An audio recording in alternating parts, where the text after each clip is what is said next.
Dear viewers, in this video, we will see the demo of how to host a static website using S3. So in the services page, let's click S3.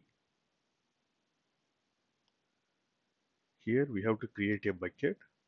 I'll create a bucket. I'll give the name as TTG, demo TTG. I will leave the region as default.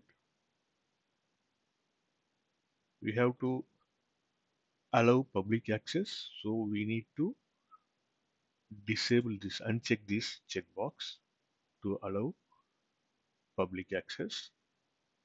We will leave all other settings as it is and click on the create bucket. Here we need to acknowledge that the current settings might result in this bucket and the objects within the bucket is publicly accessible. We can click on the create bucket now.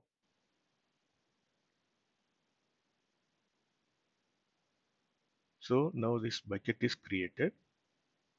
Once the bucket is created, we have to make this, enable this to host a static website. For that, we need to click on the bucket, to go to the properties, scroll down. At the bottom, you will see static website hosting. So currently it is disabled. We have to enable it by clicking on the edit and click on the enable over here. Once we choose the enable, you will be provided with an option to give a index document. Index document is the default page when the website's URL is given in the browser. You can also have our customized error document. So I will give the index document name as index.html. You can give any name, but this name should match the file which you are going to upload. So for now I have given index.html and save changes. Now I have to upload this index.html page into this bucket. So we have to go to the objects, click on upload.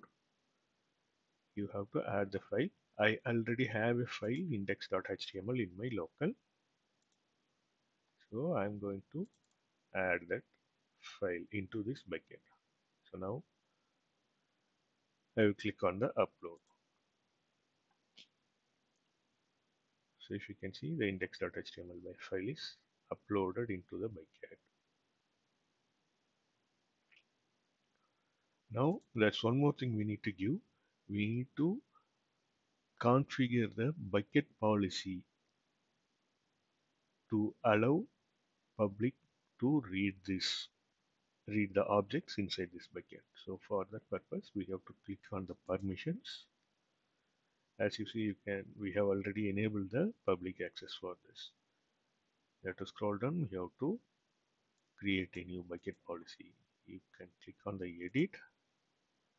So this policy generator will help you in generating the policy. We will see about this later when we create video for the identity and access management. For now, I have the policy already. I have taken that from one of the sample.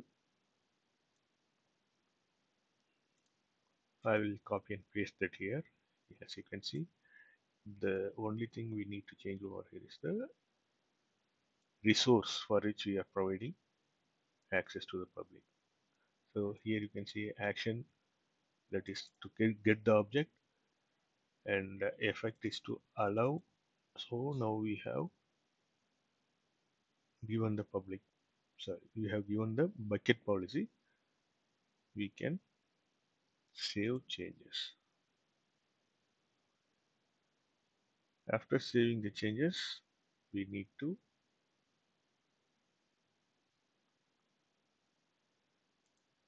get the URL. The URL for the static website will be available in the properties below the static web page. See, in the static website hosting area. At the bottom you can see the URL for this. So once you click on that, it will open the index.html.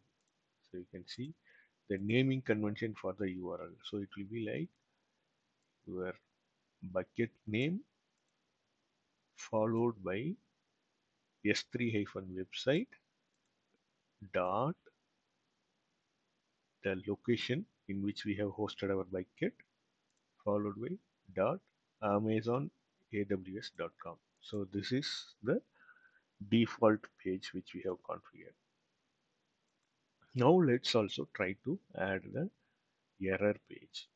So the error page, if there are any errors and if there is no pages available, Amazon will return the default error page. Let's see. See, I will delete the index.html file here.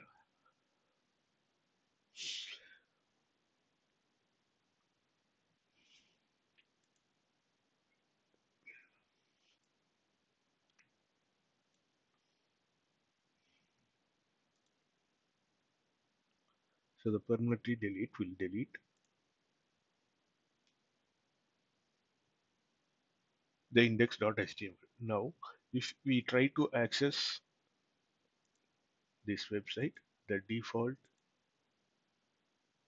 index.html will not be available. So this will return an error page saying that the resource is not found. You can see that 404. So that is the resource is not found. So this is the default page by Amazon. We can configure this to an user-friendly message. For that purpose, we have to add the error.html in the static website hosting region. If you see here, you can click on edit. Here, there is an error document. In this place, if you give the error document page, error document name, which we have, I have already a page 404.html in my local. So now I am configuring this to the error document. I will upload that 404 HTML. See, now I have configured this 4.4 HTML as the error page. Now I have to upload that error page.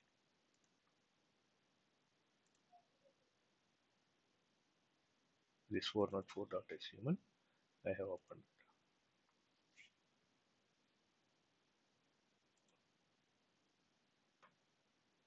Okay. Now let me again try to access the website. You see that, welcome to AWS sessions by top tech gurus. Requested resource not found, which means the index.html is not available and the error message is not the default error message provided by AWS. It is a custom error message configured by me, and I have configured that using the 404.html. So there are many other options